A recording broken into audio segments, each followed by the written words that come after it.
मूसा आलैहिस सालामेर संगे एक बार आल्लाहर कथा हलो प्राय घंटा 2 घंटा आल्लाहर साथे मूसा कथा बोलें तूर पहाड़े। तो मूसा तो एमनी कथा बेशी बोलतेन आल्लाहर साथे दीर्घ समय कथा बोलছেন আল্লাহ। तो मूसा बोलছেন আল্লাহ তাআলা আপনি কার সাথে কথা বলছেন বলেন? বলে আমি मूसाর সাথে কথা বলছি। अच्छा बोलें तो आमार उम्मत कारा जादेर काछे तुमी दीनेर दावत दाओ तारा तोमार उम्मत, जादेर काछे तौरात निये गियेछो तारा तोमार उम्मत। किन्तु आल्लाह आमी जानते चाই आपनार এই 2-2.5 ঘন্টার আলোচনা আমার সাথে একবার তো আমার কথা বললেন না, একবার তো আমার উম্মতের কথাই বললেন না। আপনি বলেন সেলেটে লেখা দিছি তাওরাত ওটা দেখে দেখে বলে দিও, কিন্তু 2-2.5 ঘন্টার আলোচনার ভিতরে আপনি দুটো নামকে বেশি বেশি নিয়েছেন। 2-2.5 ঘন্টার আলোচনায় যদি আপনি 300 শব্দ ব্যবহার করেন তাহলে 298 বার বলেছেন আহমদ আর মোহাম্মদ। আমি জানতে চাই লোকটাকে, এই লোকটাকে আমি জানতে চাই যাকে আপনি বারবার আমাকে পরিচয় দিচ্ছেন আহমদ মোহাম্মদ, লোকটাকে। আমি কথা বলছি আপনার সাথে, আমার তো নামও নিতে পারলেন না। আল্লাহ বলছেন মুসা তাহলে শোনো, যার দয়ায় যার কারণে এই গোটা সৃষ্টিকে আমি আল্লাহ সাজিয়ে ডেকোরেশন করে রেখেছি, যার কারণে আমি আল্লাহ আসমান জমিন লৌহ কলমকে ডিজাইন করেছি। মুসা তুমি জানো না আরশে আসিম থেকে নিয়ে দুনিয়া পর্যন্ত আমার সকল সৃষ্টির দিকে তুমি যদি পরখ করে চোখ মেলে থাকাও সকল জায়গায় দেখবে আমি আল্লাহর হাতে যত ডিজাইন করা সকল ডিজাইনে আহমদ আর মোহাম্মদ নাম লিখে রেখে দিয়েছি। তো আল্লাহ আসলে এই লোকটা কে?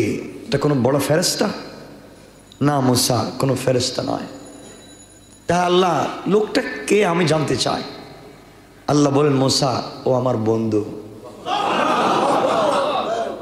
আল্লাহু আকবার বললেন না? আল্লাহ তোমার বন্ধুটা কই? এখনো দুনিয়ায় যায় নাই, কিন্তু ওর জন্মের আগেই তার সাথে আমার বন্ধুত্ব হয়ে গেছে। মুসা তুমি জানো না আজকে তুমি আমার সঙ্গে কথা বলতেছ, আমি জানি আমার এই বন্ধুর উম্মত অনেক গুনাহ করবে, কিন্তু মুসা একটা কথা বলে দেই, আমি কিয়ামতের দিন সকল উম্মতের হিসাব বন্ধ করে রেখে দেব। সকল উম্মতকে আমি আল্লাহ জান্নাতে যেতে দিব না, দাঁড় করে রেখে দিব যতক্ষণ পর্যন্ত আমি এই বন্ধুর উম্মতের বিচার না করব। আমি যে বলেছি এতগুলা জান্নাত বানিয়েছি, যতক্ষণ পর্যন্ত আমার এই বন্ধুর উম্মত জান্নাতে না ঢুকবে আমি আল্লাহ কোন নবীকেও জান্নাতে ঢুকতে দেব না। আল্লাহ তুমি তাদেরকে এত ভালোবাসো কেন? মুসা তুমি জানো না ভালোবাসার অনেকগুলো কারণ আছে। এর মধ্যে কিছু কারণ হচ্ছে আমি যাকে বন্ধু বানিয়েছি, যার নাম আহমদ আর মোহাম্মদ দিয়েছি, তুমি তো একটা গ্রামের নবী, এলাকার নবী, দেশের নবী। এই এলাকার ভিতরেও দিনের প্রচার করতে গিয়ে কয়জন মানুষ পাইছ? মানুষ পাও না, মানুষ দিনের কথা শোনে না। শোনো মুসা, দিনের দাওয়াত দিচ্ছ রাত দিন, দিলের ভিতরে দরদ আছে, দিচ্ছ ঠিক, কিন্তু আমি যাকে বন্ধু বানিয়েছি সে তার দরদ নেয়া, তার কথা ভাববে না। আমি তোমাকে বলছি মুসা, নূহ আলাইহিস ইসলামকে আমি বললাম চলে যাও, নৌকায় উঠে চলে যাও। নূহ আলাইহিস ইসলাম উঠলেন, কিন্তু তার ছেলে কেনান যখন পানিতে ডুবে যায় মুসা, তখন এই নূহ যাকে আমি পয়গম্বর বানালাম তিনি উম্মতের কথা বাদ দিয়া তার ছেলেকে টানলেন যেন সে নদী থেকে নৌকায় উঠে যায়। কিন্তু মুসা তুমি জানো আমি যাকে বন্ধু বানিয়েছি তার দিলের ভিতরে তার সন্তান, তার আত্মীয় স্বজনের মায়া মহব্বত যতটুকু না আছে তার চাইতে কোটি গুণ আছে তার উম্মতের দরদ তার দিলের। আমি আল্লাহ যদি যদি লিখে দেই মুহাম্মদ তোমাকে আরশে আজিম লৌহ কলম আরশ কুরসি সব লিখে দিলাম, বিনিময়ে উম্মতকে জাহান্নামে পাঠিয়ে দেব। এমন একজনকে বন্ধু বানিয়েছি। আল্লাহ আমাকে বলছে, আল্লাহ তোমাকে সব দিয়ে দিলাম, বিনিময়ে আমার সবগুলো উম্মতকে জান্নাত দিয়ে দাও। আমি তাকে বন্ধু বানিয়েছি।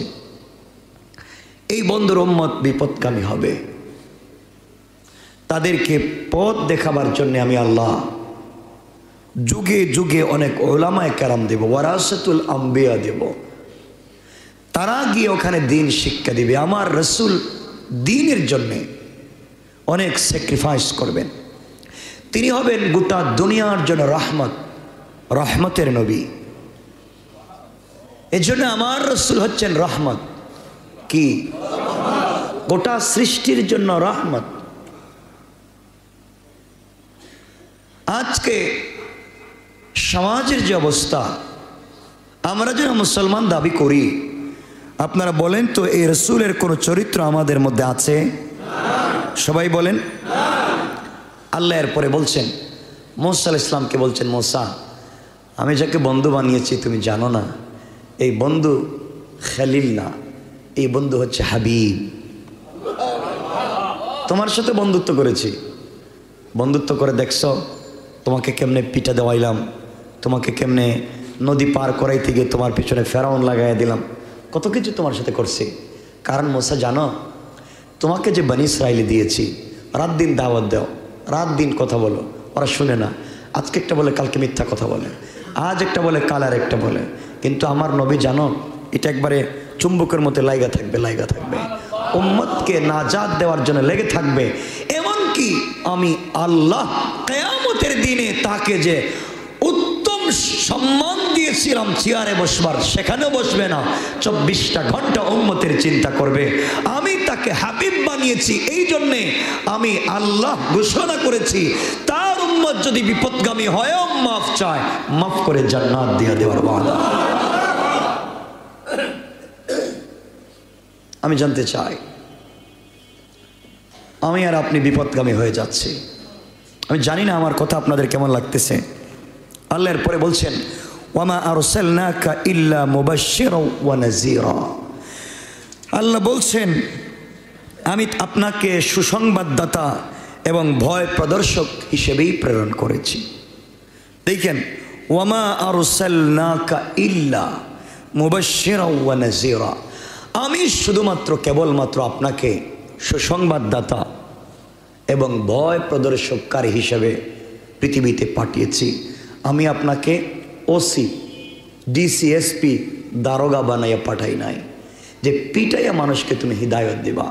তোমার কাজ হচ্ছে সুসংবাদ দেওয়া জান্নাতের, তোমার কাজ হচ্ছে ভয় প্রদর্শন করা জাহান্নামের। এই দুটো কাজ তুমি করবা সহজ ভাষায়, নরম ভাষায়, লেসানটাকে নরম করে শান্তির শব্দ প্রয়োগ করে তাদেরকে বুঝাও। যদি বুঝে আলহামদুলিল্লাহ, না বুঝে তাও আলহামদুলিল্লাহ, তোমার দায়িত্ব শেষ। কিন্তু কেন মানলো না এর বিচার আমি করব। কে করবেন?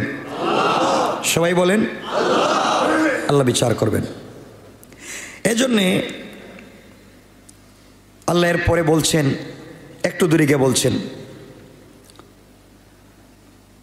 কুল, হে নবী আপনি বলেন, আমিনু বিহি আও লা তুমিনু। কথাগুলো বুঝবেন।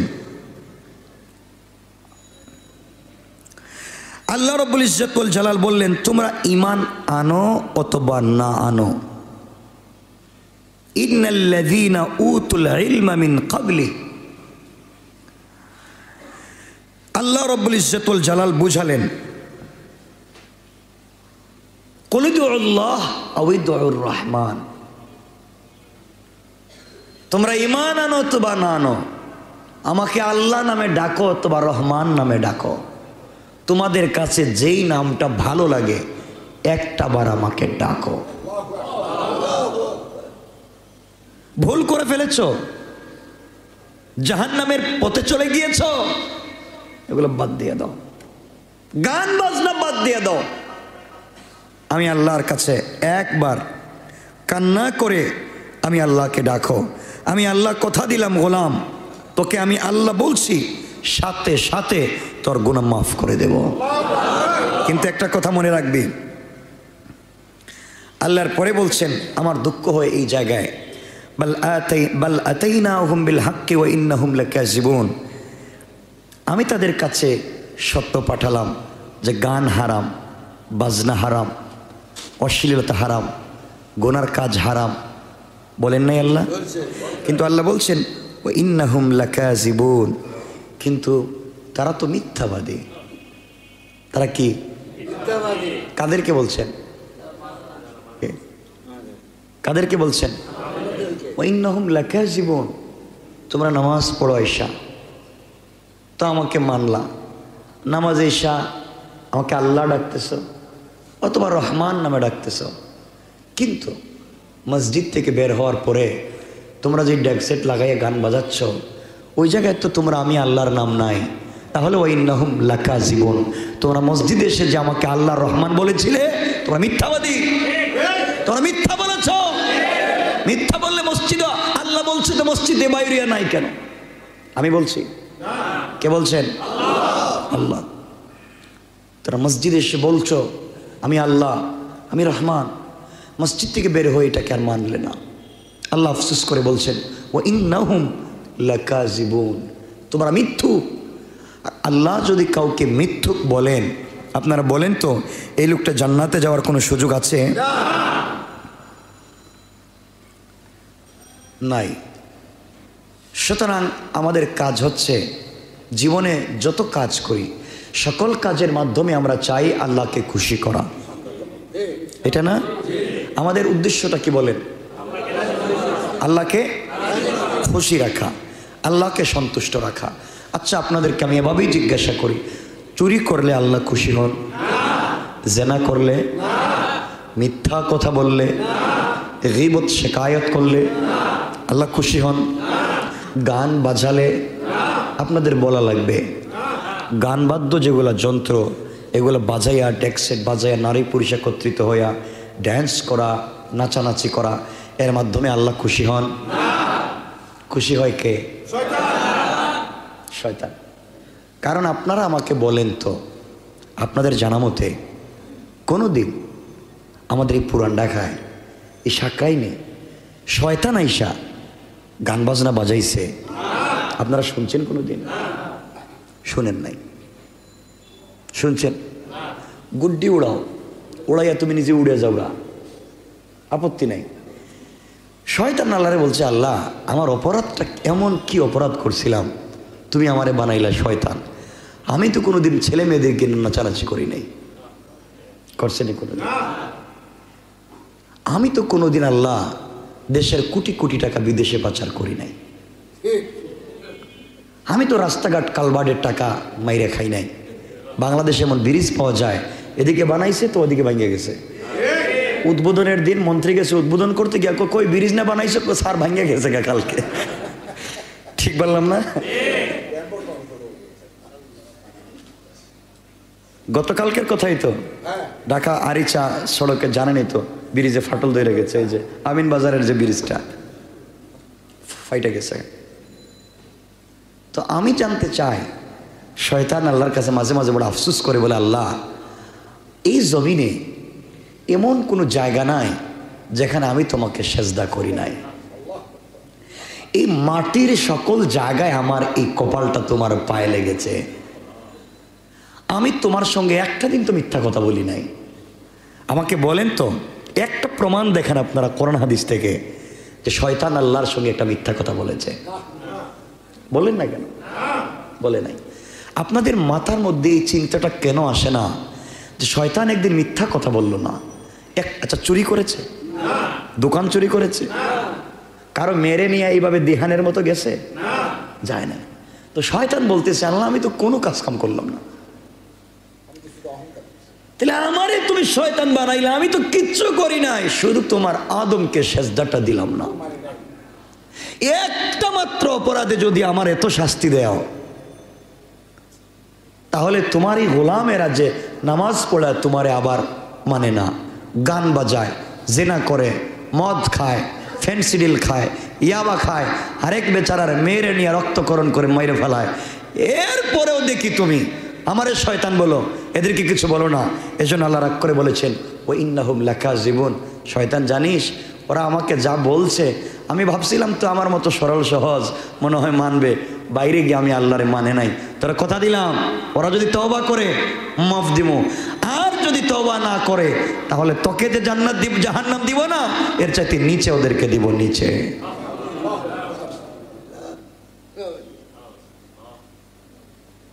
কারণ আপন মানুষ যদি দুঃখ দেয় কষ্ট কম লাগে। আপনার ঠান্ডা লাগতেছে আপনাদের? আরে আমি যে মাইন্ড নিয়ে কথা বলেছি, মাইন্ড নিয়ে কথা বলার কথা না। বুঝাইতে বুঝাইতে আমার লাঞ্চ যদি বাস্ট মেরে, আমার কিডনি হার্ট অ্যাটাক যদি এখানে করে ফেলি ওয়াশ করতে করতে, আমার মনে হয় না আপনাদেরকে আমি বোঝাতে পারবো। আমি 4 মাস থেকে আপনাদেরকে শুধু আল্লাহর পরিচয় দিচ্ছিলাম, 4 মাস একটা না। আল্লাহকে কেমন ব্যবহার করবেন আমাদের সাথে, কিন্তু বোঝাতে বোঝাতে হয়তো কোনো বক্তা ওয়াজ করতে করতে স্টেজে মরে যাইব হার্ট অ্যাটাক করে, তোমার মুসল্লি বুঝবে না। যাই বলেন বলেন, বাহিরে আমরা আছি, ঠিক কিনা বলেন? এই তো আমাদের কন্ডিশন। এজন্য বলছি আপন মানুষ, নিজের মানুষ যদি দুঃখ দেয় মানুষ কষ্ট বেশি পায়, ঠিক বললাম না? যার সাথে বেশি সম্পর্ক, যার সাথে কি কথা বলেন না কেন, কম যদি সম্পর্ক থাকে, যা দেখা হয়েছে রাস্তাঘাটে একদিন বন্ধুত্ব হয়েছে তো বাদ, খুব বেশি সম্পর্ক সে যদি কষ্ট দেয় মানুষ সহ্য করতে পারে না। আল্লাহ বলেন মুসা শয়তান রে শোন, সকল নবীদের উম্মতের সাথে আমার এত সম্পর্ক নাই, ওরা আমারে গালি দিছে বাদ, রাগ উঠে গেছে। যাদের সাথে কম সম্পর্ক এরা যদি কোনো সময় গালি দেয়, রাগ করে, উল্টাপাল্টা করতে চায়, আমরাও প্রিপারেশন নেই, ওকে যেখানে পাবো সাইজ করব, ঠিক না? আর নিজের মানুষ যদি কিছু করে তখন আমরা বলি ভাই কার কাছে কি বলবো, ডান হাতও আমার বাম হাতও আমার, হাতও আমার গালও আমার, কথা বলেন না, কাকে মারবো? তো আল্লাহ বলছেন শয়তান জানিস ওরা যেহেতু অপরাধ করে, ওরা হাতও আমার গালও আমার, গোলামও আমার, উম্মতও আমার হাবিবের। আমার দুঃখ হচ্ছে এত বুঝালাম এরপরে বুঝে না, আমার দুঃখ, এরা তো আমার বন্ধু, আমার দুঃখটা বেশি লেগেছে, এজন্য শয়তান শোন রে এত কষ্ট পাচ্ছি, আমার গাল আমার হাত এত কষ্ট করে শেষ নবীর উম্মত বানালাম, আজকে আমাকে চিনে না। আল্লাহ যান যান, দেখছেন না শাকাইরে নিয়ে যাচ্ছি সবগুলারে, ডেক্সিট দিয়ে গান বাজামো, জাহান্নামে লিয়ে যাইতেছি। আল্লাহ যা আর বেশি করে বাজা বাজা, ঠিক বললাম না? বাজাইতেছে সবাই, নাচতেছে। আচ্ছা বলেন তো, এই যে গেল সপ্তাহে ইন্দোনেশিয়ার একটা বিমান দুর্ঘটনা হলো, সব মানুষ মরে গেল, ঠিক না? মরে গেল। তারা কি জানতো বিমানে ওঠার আগে যে তারা মরে যাবে? কেউ জানতো না। সবাই জানতো তারা দেশে যেতে পারবে, কিন্তু আল্লাহর ইচ্ছা ছিল তারা যেতে পারবে না। আপনি যে গান বাজাচ্ছেন, নাচানাচি করতেছেন, মাঝে মধ্যে দেখবেন বিদ্যুৎ যায়, যায় না? যদি বিদ্যুৎ না গিয়ে আপনার ভিতরের বিদ্যুৎটা চলে যায়, আপনি নাচ শুরু করেছেন, বিদ্যুৎ আছে, ডেকসেট আছে, গান বাজে, হঠাৎ করে আপনার রূহটা চলে গেছে। ইয়াসআলুনাকা আনির রূহ কুলির রূহু মিন আমরি রাব্বি, আল্লাহ বলছে রূহ তোর উপর আমার হুকুম, থেমে যা, বন্ধ হয়ে যা। আপনার নাচ থাকবে, গান থাকবে, থাকবেন না আপনি। তো আপনাকে জানতে চাই কে আপনাকে বুদ্ধিটা দিচ্ছে গুনার কাজে লিপ্ত হবার। আপনি কাকে বন্ধু বানিয়েছেন, কাকে নেতা বানিয়েছেন, কাকে আদর্শ মনে করেছেন? কসম আল্লাহ পাকের মসজিদে বলছি, আপনি নিজেকে যদি মুসলমান দাবি করেন তাহলে আপনার জিন্দগিতে একটাই মাত্র আদর্শ, সেটা হচ্ছে মুহাম্মদুর রাসূলুল্লাহ। ঠিক বললাম না? এটা আমার কথা নয়, আল্লাহ কোরআনে কারিমে বলছেন লাকাদ কানা লাকুম ফি রাসূলিল্লাহি উসওয়াতুন হাসানা। আল্লাহ বলছেন গোটা পৃথিবীর মানুষ তোমরা যদি সফল কাম হয়ে নাজাত পেতে চাও, শুধুমাত্র কেবলমাত্র মুহাম্মদের আদর্শ ছাড়া বিকল্প কোনো রাস্তা নাই। আদর্শ কয়টা? কথা বলেন। আমার নবীর আদর্শে চুরি আছে, জেনা আছে, সুদ আছে, ঘুষ আছে, ফেন্সিডিল আছে, গান বাজনা আছে, হারাম আছে। তো যতটার নাম বলছে সব আমাদের মধ্যে আছে। কারো মধ্যে একটা, কারো মধ্যে সবটা। কথা বলেন না? কে মদও খায়, ফেন্সিডিলও খায়, ইয়াবা ট্যাবলেট বেছে, মালে 2 নম্বর দেয়। কথা কন না কেন? নামাজও পড়ে না, মিথ্যা কথা বলে, আরেক বেচারার মেয়েরে নিয়ে ভাগে, সব আছে। তো আমি আপনাকে জানতে চাই, নামাজ পড়ে কেমনে জান্নাতে যাবেন? আমাকে বলেন, নামাজ পড়ে কেমনে জান্নাতে যাবেন?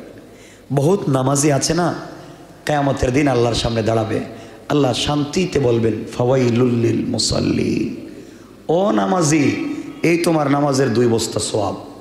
যে নামাজ পড়ছিলে না, একটা নামাজও আমার কাছে আসে নাই, দিলাম তোমার নামাজ, ওগুলো না, চুপচাপ জাহান্নামে যাও। বুঝেন নাই কথা? এটা আল্লাহ আগে বলে দিয়েছেন, ফাওয়াইলুল লিল মুসাল্লিন ওয়াইলুল লিকুল্লি হুমাযাতিল লুমাযা, ধ্বংস হয়ে যা, ওই ধ্বংস হও। কে বলছেন? আল্লাহ। তো এত কিছু জানার পরে আমরা ভুল পথে যাই, কিন্তু আমাদের মধ্যে ভুল কাজ করার পরে অনুশোচনা আসে না। ভুল কাজ করতে গেলে দেখবেন কিছু লোক ভয় পায়, আরে আল্লাহ কখন কি হয়ে যায়, ভয় পায় না? আপনার ভিতর অনুশোচনা নাই। অনুশোচনা যদি থাকতো, আল্লাহ শয়তানের সঙ্গে চ্যালেঞ্জ করেছিলেন, আমার গোলাম যদি গুনাহ করে অনুশোচনায় ভুগে আর গুনাহ করবে না, ওয়াদা দে আমি আল্লাহ তাকে মাফ করে দেব। আমি জানতে চাই, আল্লাহ রাগ করে বলেছেন ও ইন্নাহুম লাকাযিবুন, এরা মিথ্যাবাদী। এরা কি?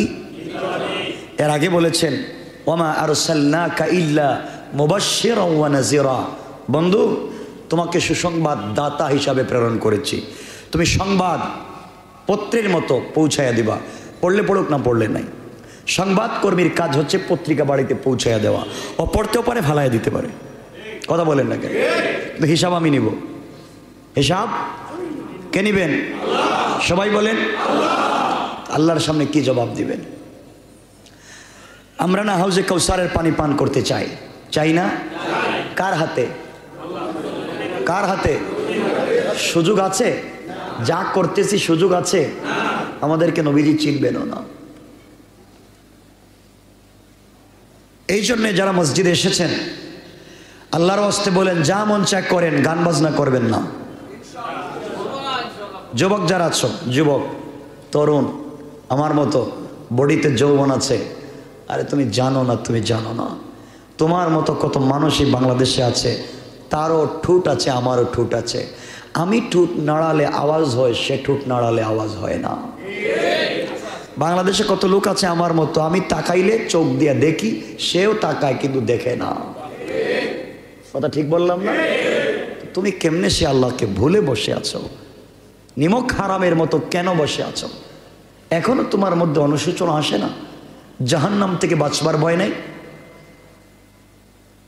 এই দুনিয়াটা হচ্ছে পরীক্ষার জায়গা। দুনিয়াটা কিসের জায়গা? শোনেন, কিয়ামতের দিনে আল্লাহ যখন সবাই মরে যাবে, তখন আল্লাহ আজরাইলকে বলবেন, আজরাইল কে কে বাকি আছে? আল্লাহ জমিনের সব মাইরা ফেলাইছি, জমিনে এখন আর কেউ নাই, শুধু আপনি, আমি আর 12 জন ফেরেশতা, আর আসমানের মধ্যে কিছু ফেরেশতা আছে, আর কেউ নাই। আপনারা মনে করতেছেন আসমান মনে হয় খালি, 2 আঙ্গুল জায়গা আসমানে বাকি নাই, পুরো আসমান আল্লাহ ফেরেশতাদেরকে দিয়ে ভরে রেখে দিয়েছেন। লৌহে মাহফুজে কোরআন ছিল, বাইতুল মামুর আছে বাইতুল্লাহর উপরে, এখানে ফেরেশতারা তওয়াফ করেন। আল্লাহ বলছেন, রাসূল পাককে জানিয়ে দিয়েছেন, যারা একবার বাইতুল মামুর তওয়াফ করেছেন কিয়ামতের আগে দ্বিতীয়বার সুযোগ পাবেন না, এত বেশি ফেরেশতা আসমানের উপরে আছে। এদের কাজ হচ্ছে, কেউ সেজদায় পড়ে আছেন, তার জন্মের পর থেকে কিয়ামত পর্যন্ত সেজদায়, কেউ রুকুতে, কেউ দাঁড়িয়ে, কেউ বসে আল্লাহর ইবাদত করতেছে। যখন তাদের মৃত্যুর সময় আসবে, আল্লাহকে তারা বলবে, আল্লাহ সারা জিন্দেগি তুমি বলেছ সেজদায় পড়ো, একটা বার পাও নাড়াই নাই, মাথা উঠাই নাই, জন্মের পরে সেজদায়, আজকে মৃত্যু পর্যন্ত সেজদায়, কিন্তু আল্লাহ আমি জানি না এরপরও তোমার হক আদায় করতে পেরেছি কিনা। চিন্তা করতেছেন কিছু? আর তুমি তো আসোই না সেজদা দেওয়ার জন্য। আল্লাহ তোমার হক আদায় করতে পেরেছে কিনা জানি না। আল্লাহ বলবেন, ফেরেশতা সবগুলোর মাইরে ফেলাও, সব মরে যাবে। এবার আল্লাহ বলবেন, আজরাইল বলো তো কে বাকি? আল্লাহ আপনি আর 12 জন। 12 জন কে কে? 8 জন যারা তোমার আরশকে বহন করে রেখেছে, আরশ। আর 4 জন আমরা, আমি আজরাইল, জিবরাইল, মিকাইল, ইসরাফিল। 4 জন, 12 জন, 4 জন আর 8 জন, কয়জন? আর আপনি কয়জন? আর কেউ নাই। আল্লাহ তোমার তো মৌত নাই, তুমি তো আছো, আমরা 12 জন। আল্লাহ বলবেন 3 জনের মাইরে ফেলা। জিবরাইলের কাজ শেষ, মিকাইলের কাজ শেষ, ইসরাফিলের কাজ শেষ। ইসরাফিলের কাছে যাওয়ার পর ইসরাফিল বলবে, ভাই আজরাইল রে, তুই যে আমাকে মারতে আইলি, আমি তো সবসময় সিংহা মুখে লাগাই বসেছিলাম, ফুক দিব, ধ্বংস করে দিব, কিন্তু আজকে যে আমাকে মারতে এসছ, আমার মনে হয় কোনোদিন কি আমি মুখ থেকে কি 1 সুতা, 1 ইঞ্চি, 1 চুল পরিমাণ সিংহা মুখ থেকে সরাইছি কিনা। যদি সরাইয়া থাকি তাহলে আজকে আমার অবস্থা খারাপ হয়ে যাবে। চিন্তা করতেছেন? আর আপনি আমার অবস্থা চিন্তা করেন তো একটু। সবাই শেষ। আল্লাহ বলবেন, আজরাইল এখন কয়জন? আল্লাহ 8 জন আর আমি 1 জন। এদেরকেও মেরে ফেলাম, আর সে আজিমের দরকার নাই, সব মেরে ফেলো, সবাইকে মারা হবে।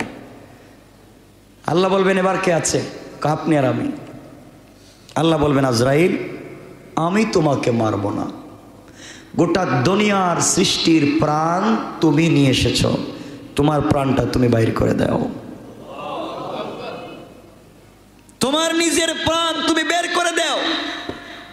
আজরাইল চিৎকার করে কাঁদবেন আর বলবেন, আল্লাহ আমি যদি জানতাম মৌত এত কঠিন, আমি যদি 1 কোটি বাঘের 1 বাঘ জানতাম মৌত এত কঠিন, তাহলে পৃথিবীর মানুষকে এত কষ্ট দিতাম না।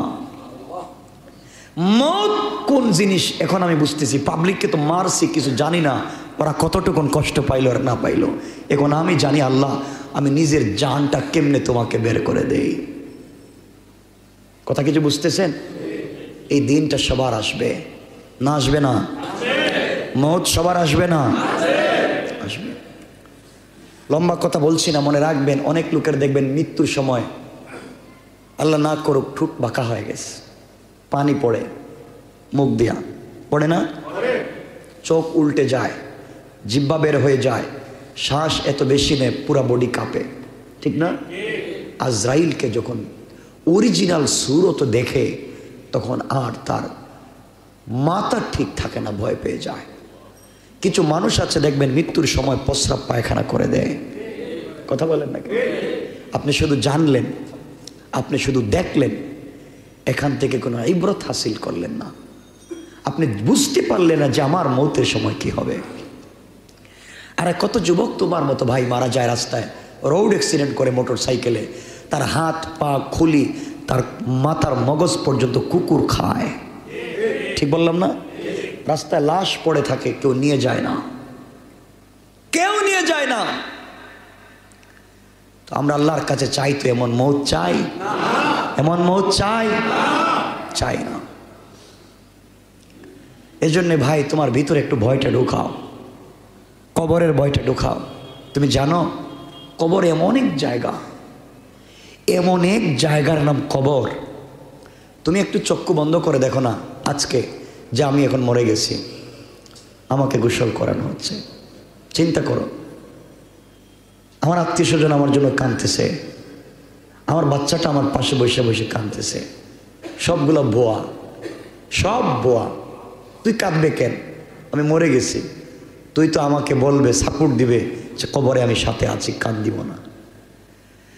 এখন তো আমি মরে গেছি, আমি কবরে যাব, তো আমাকে কেঁদে কেঁদে আমার কোনো উপকার হবে? কথা বলেন। সব আমি যদি মইরা গেলাম, আপনারা সবাই এখানে বসে কাঁদলেন, আমার কি হইল? আমি তো সমস্যা আছি কবরে। মাটির উপরে কেঁদে লাভ নাই, কবরে গিয়ে কাঁদতে পারবেন? কথা বলেন না কেন? পারবেন না। এই জন্য দুইটা হাত জোড় করে দিলাম, আল্লাহর ওয়াস্তে গান বাজনা বাদ দেন, নামাজে আসেন, নামাজি হয়ে যান। নামাজি যদি হয়ে যেতে পারেন, শোনো যুবক, সিনেমা হলে গেছো না? সিনেমা হলে যাও নাই কেউ? বললে আপত্তি নেই, আমার জানারও দরকার নাই, গেছো। কিন্তু বুকে হাত দিয়ে বলতে পারে জীবনে কোনোদিন তো জানিও নাই সিনেমা হল কেমন হয়। আল্লাহ হেফাজত করেছেন। আমার দাদারও ছিল না, দাদারও ছিল না, বাবারও ছিল না, আমারও নয়। ঘরে টেলিভিশন তো দূরে, একটা ট্যাপ রেকর্ডও তো নাই। আল্লাহ বাঁচায় রাখছে। তাহলে আমরা কি সমাজের মানুষ হতে পারলাম না? একটা কথা বোঝায়, মনে রাখবেন, নামাজ শিখো, নামাজ পড়ো। সিনেমা হলে গেছো, দেখছো আসরের টাইম হয়েছে, টুপিটা দিয়া ওযু করে নামাজটা পড়ে নাও। জেনা করে ফেলেছো, নামাজের টাইম হয়েছে, নামাজটা আদায় করে নাও। মদ খেয়েছো, কুলি করে নামাজটা আদায় করে নাও। মানে গুনাহ তো করে ফেলেছো, নামাজটা আদায় কইরা নাও। ইন্নাস সালাতা তানহা আনিল ফাহশাই ওয়াল মুনকার। একদিন দেখবে নামাজ তোমাকে খারাপ পথ থেকে ফিরাইয়া নিয়ে আসছে। সময় কমে গেছে, বলবো না। রাসূল পাকের কাছে একজন সাহাবী আসলেন। একজন এসে বলছেন, রাসূল আপনি তো শুধু বলেন বলেন, নামাজ পড়েন আর ইসলাম কবুল করেন, আমি তো কালিমা পড়তে চাই না। কিন্তু জানেন কি, আপনার কাছে যে একদিন এসেছিলাম আর আপনি আমার হাত ধরে বলছিলেন, কিরে কালিমা পড়তে কি মন চায় না? ওই দিন যে আপনার চেহারার দিকে আমি তাকাইছিলাম, মুহাম্মদ মুচকি যে হাসি দেখেছিলাম না, আজও বলতে পারি না। পূর্ণিমার রাতে আমি আসমানের চাঁদের দিকে তাকাই, আর ওই দিন আপনার মুচকি হাসির দিকে তাকাই। কসম আল্লাহ পাকের জাতের, পূর্ণিমার রাতের চন্দ্রের চাইতে আপনার হাসি অনেক দামি, অনেক লাইট, অনেক আলো। এই জন্য বাড়িতে ভাল লাগে না, চলে আসছি, আপনি কালিমাটা পড়াইয়া দেন। রাসূল বললেন, পড়েন ও কালিমা। পড়ে ফেলছে কালিমা। রাসূল বললেন, নামাজ পড়া লাগবে। কই আর রাসূলুল্লাহ, নামাজ পড়বো? আপনি কেমনে বললেন? কালিমা পড়ছি আপনারা দেখা, নামাজ পড়বো না, আমি নামাজ পড়বো না। রাসূল বলেন, পড়িস না, যা, নামাজ পড়িস না, জীবনে পড়িস না, যা। আমরা হলে বলতাম, মসজিদে আসিস না। রাসূল তো রহমতের নবী, রহমতের নবী, কাউকে বের করে দিতে পারেন না, গালি দিতে পারেন না। যাও, কালিমা পড়ছো, নামাজ পড়ার দরকার নাই। আমরা হলে তো কাফের ফতোয়া দিতাম। আমরা যে মুফতি, ডাইরেক্ট ফতোয়া, কাফের। যাও, নামাজ পড়িস না। চলে গেছে। মাঝে মাঝে আসে মসজিদে, আয়েশা দেখে সকল সাহাবীরা ওযু করে নামাজ পড়ে। সবাই দেখতেছে ওযু করে নামাজ পড়ে। ইয়া রাসূলুল্লাহ, আর ভাল লাগে না একা একা, সবাই মসজিদে নামাজের সময় চলে আসে, আমি বাড়িতে একা থাকি, আজকের থেকে নামাজ পড়বো। আল্লাহু আকবার। এটাই তো লাকাদ কানা লাকুম ফি রাসূলিল্লাহি উসওয়াতুন হাসানা। নবীজি বললেন, বাবা নামাজ পড়ো, আপত্তি নেই। আমার আর একটা কথা আছে। কি কথা? আমি ওযু করতে পারতাম না। নবীজি বললেন, তাও ঠিক, অজু ছাড়াই নামাজ পড়ো, কোনো আপত্তি নেই। পড়তেছে অজু ছাড়া। আমরা হইলে এদিকে সব মুসল্লির নামাজ নষ্ট করছো বাইরে, ঠিক না? এমন ছিল না আমাদের আদর্শ। এই জন্য বলছি না, আপনাকে আল্লাহ বলছেন, ওমা আরসালনাকা ইল্লা মুবাশশিরা, সুসংবাদ দেও। সুসংবাদ গরম হইয়া দিলে কেউ নিবে না। সফট মাইন্ড নিয়ে মানুষকে বোঝাও। তো বললেন, অজু ছাড়া নামাজ পড়ো। দীর্ঘদিন নামাজ পড়ছে। একদিন ফজরের সময় এসে দেখে হজরতে আলী নামছে অজু করতে। আমরা দুই হাত কতটুকুন? এতটুকু না? হজরত আলী দুইতেছে এতটুকুন। সুবহানাল্লাহ বললেন না? আমরা তো টাকনু পর্যন্ত দুই, আলী ধরছে হাঁটু পর্যন্ত। জিকায়, ভাই এটা কি করলেন? অজু করলাম। শুনলাম না এতটুকুন, তা আপনি এত বেশি দন কেন? ভাই তুই জানিস না, নবীজির কাছে একদিন বসা ছিলাম, জিবরিল আমিন আসছে, এসে রাসূলের পাকের কাছে জানাইয়া দিয়েছে, তার উম্মত যারা অজু করবে কিয়ামতের দিন অজুর জায়গাগুলা নূরের মতো চমকাবে। কিয়ামতের দিন লাইট দিবে, লাইট। তো আমি চিন্তা করলাম, এতটুকুন ধুইব কেন, পুরো হাত ধুয়ে ফেলি, তো আমার পুরো হাতটা কিয়ামতের দিন লাইট হয়ে যাবে। আল্লাহু আকবার। এজন্য পুরো হাত ধুই। কই এত পাওয়ার? তাহলে আজকে আমি অজু করতাম না, আমি ডাইরেক্ট গোসল করব, আমার পুরো বডি লাইট হয়ে যাবে। আল্লাহু আকবার বললেন না? তাকে বোঝানো লাগে নাই, ভিজা একবারে ভিজা শরীরে মসজিদে নববীতে রাসূলের সামনে হাজির। কি রে ভিজা কেন? কই ইয়া রাসূলুল্লাহ এতদিন বলছি ওযু না, 5 ওয়াক্ত গোসল করুন। বলে কেন? আলী বলছে যতটুকুন দোয়া যায় ততটুকুন লাইট হয়, আমার হাত লাইট হবে, আমার বুক হবে না, আমার কাঁধ হবে না, আমার পেট কোমর হবে না। আমি মানতে চাই না, আপনাকে দেখেছি আপনার চেহারাও লাইট, আমি চাই কিয়ামতের দিন আমার বডি হয়ে যাবে পুরাটা লাইট। তার নামই তো দিন। বুঝায় ফেলো তাকে, ইসলামটাকে সহজ করে বুঝাও, পিঠায়া নয়। কারণ আপনি দারোগা না, আগেই বলছি ইন্নাকা লা তাহদি মান আহবাবতা, আপনি পছন্দ করলেই পারবেন না, আপনি পিঠাবেন না। ওয়ামা আরসালনাকা ইল্লা মুবাশশিরা। কথা বুঝতেছেন? এই যে নামাজকে কাজে লাগায় দাও, নামাজকে কাজে লাগায় দাও। দুটা কথা না বললেই না, নামাজের কথা যেহেতু মনে আসছে। রাসূল পাক তো ইন্তেকালের সময় আপনারা জানেন, ইন্তেকালের সময় জানেন হুশ চলে যাইতো।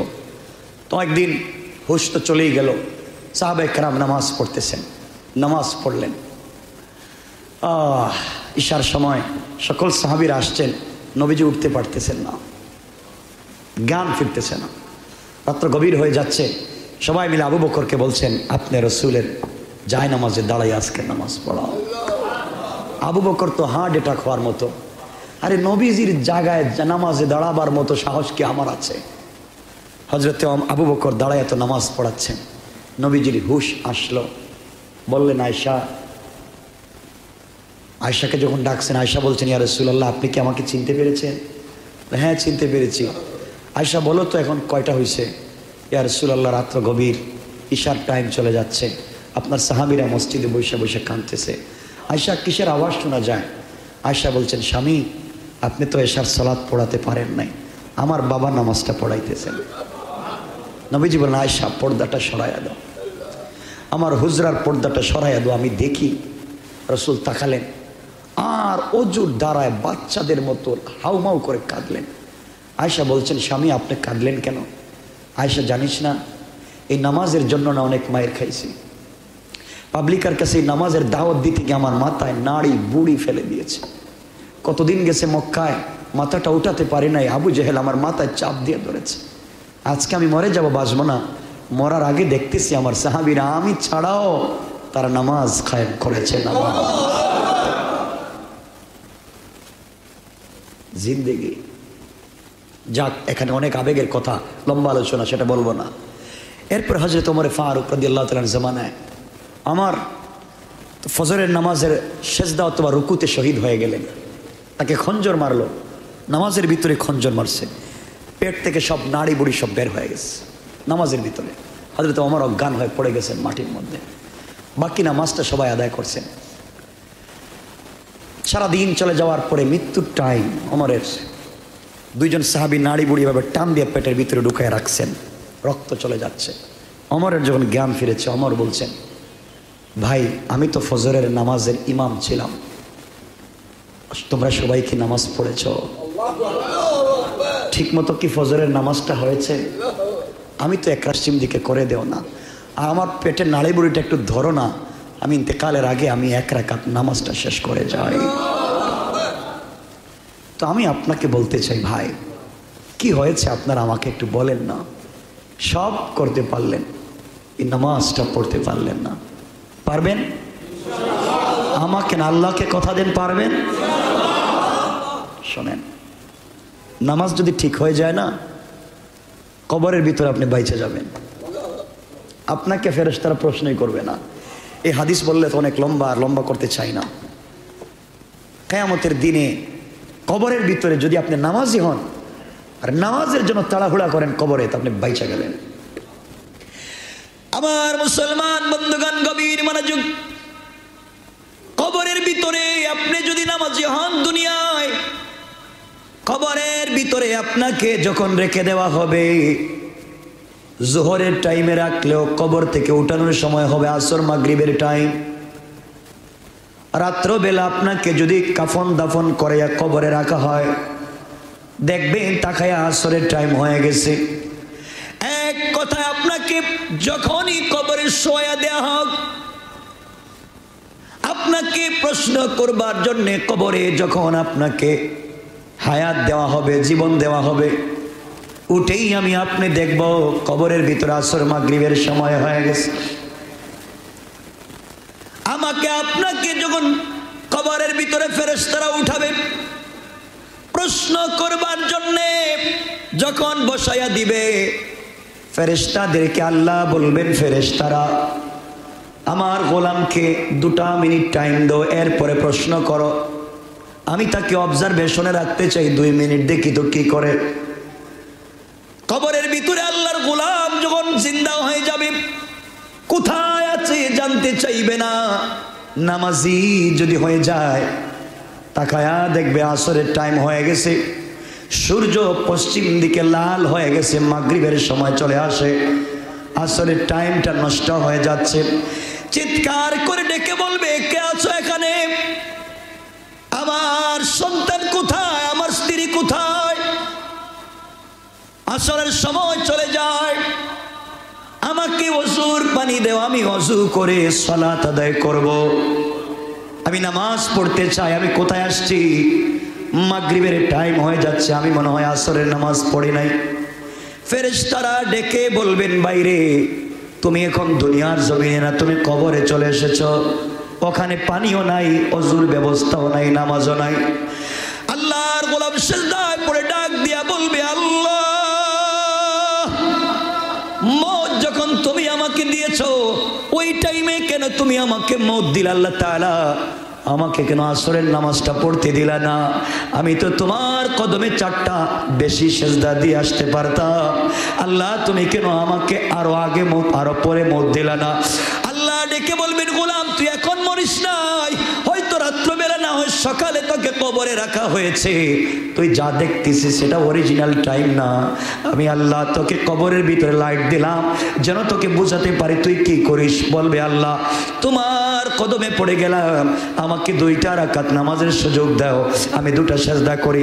আল্লাহ বলবেন, ফেরেশতারা নাম, যে গোলাম কবরে এসে আমার কদমে সেজদা দেওয়াকে ভুলে যায় নাই, আসরের নামাজের জন্য এত তাড়াহুড়া করে, সাবধান সাবধান, আমার গোলামকে প্রশ্ন করার দরকার নাই। গোলাম আমাকে চিনি, আমি গোলামকে চিনি, আমার গোলামের সঙ্গে জান্নাতুল ফেরদাউসের কানেকশন ফিট করে দাও, নামাজি হয়ে যাও। পারবো তো ইনশাআল্লাহ? আল্লাহ আমাদের কবুল করো, আমিন। সবাই বলেন আমিন। এখানে রেখে দিলাম। আজকে তাফসীর হবে তো ইনশাআল্লাহ? সবাই আসবেন তো ইনশাআল্লাহ? সবাই আসবেন তো ইনশাআল্লাহ? তাফসীর হবে বাদে। ঈশা নামাজ কয়টা? 7:30টায় ঈশার জামাত হয়, আমরা সকলেই তাফসীরে আসবো ইনশাআল্লাহ। অনেকে দোয়া চেয়েছেন, মৃত বিউটি আক্তার